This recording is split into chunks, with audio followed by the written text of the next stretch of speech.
7-chi bob. O vaqtda Parvardigor Musoga mundaq degan edi. Men seni podsho oldida xuddi Xudodek qilaman. Akang Harun bo'lsa, sening payg'ambaring bo'lib, so'zlaringni podshoga yetkizidi. Men sana topilgan so'zlarning hammasini Harunga yetkiz.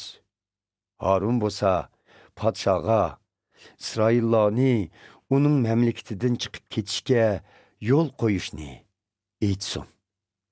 Lekin men podshoni joylashtiraman. Buning bilan men mo'jiza va karomatlarimni Misrda ko'plab ko'rsatyman. Shundaqdimi u yanila so'zingni anglamaydi. Shunga men qudratimni ko'rsatib, Misrliklarga ig'ir jazolarni beraman va İsraillarning har qaysi qabillarini to'pi bilan Misrdan elib chiqaman. Men qudratimni ko'rsatib, ularni jazolab, İsraillarni ularning yurtidan elib chiqqan vaqtimdila, ular mening Parvardigor ekanligimni tonib yetidi. Parvardigor ularga qandaq amr qilgan bo'lsa, Muso bilan Harun dal shundaq ish ko'rdi. Ular podshoga so'zgan vaqtida Muso 80 yosh, Harun bo'lsa 83 yoshda edi. Parvardigor Muso bilan Harunga podsho sizlarga o'zinglarning Xudo tarafidan avatilganliginglarni bir mo'jiza orqali isbotlanglar deydi. U chaqda sen Muso Harunga tayig'ingni podshoning oldiga tashla degin. Tayoq ilonga aylandi dedi. Muso bilan Harun podshoning oldiga berib, Parvardigorning amri bo'yicha ish ko'rdi. Harun tayig'ini podsho bilan amaldorlarning oldiga tashlab edi. Tayoq ilonga aylandi. Podsho darhol o'zining olimlarini va sehrgarlarini yig'di. Ular sehr ishlatib, shuningga o'xshash ishni qildi. Ularning har biri qo'lidagi tayoqni yerga tashlab edi.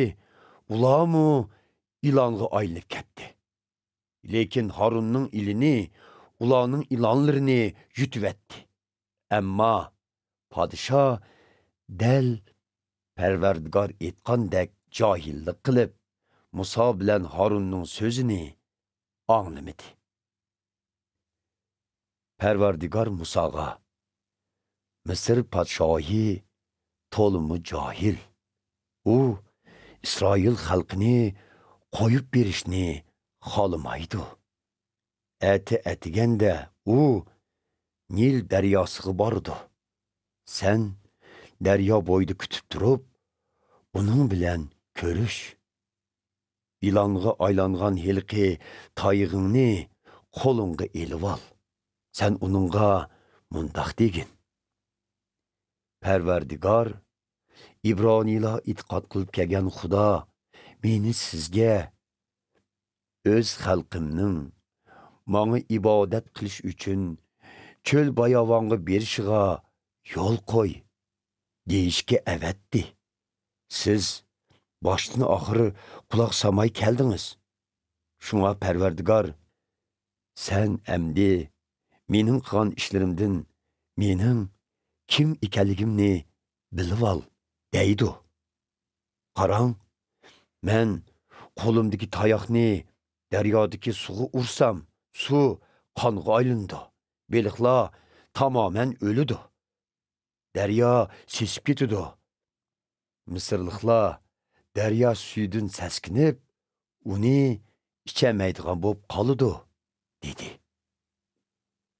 Parvardigor Musoga yana: Sen Harunga tayig'ingni ol, qo'lingni Misrdagi har qaysi daryo, o'stang, sozliq ve kölləgi qartıb uzart.